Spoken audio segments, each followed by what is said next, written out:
Actually, isa yan sa tinuturo ko sa mga parents.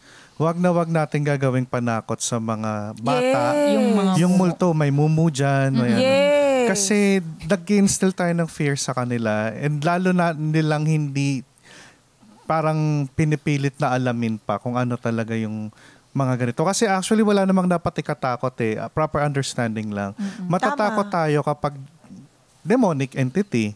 Yes. Pero pag multo lang or ano lang. Yung pag mga Hayaan na lang. incubus, Hayaan succubus nyo na yun, lang. katakot, no? Ayun, no? Yun Yun, yung mga nakakatakot. nakakatakot na kailangan talaga ng Yung mga ganun, tulong. kailangan ng deliverance prayer na tinatawag ng mga Yes. exorcist priest. Okay po, ayun. Minsan lang annoying kasi may mga multong tumatago sa pader habang naliligo ka, di ba? Minsan may ganun-ganun.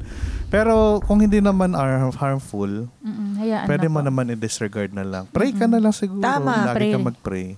Oh,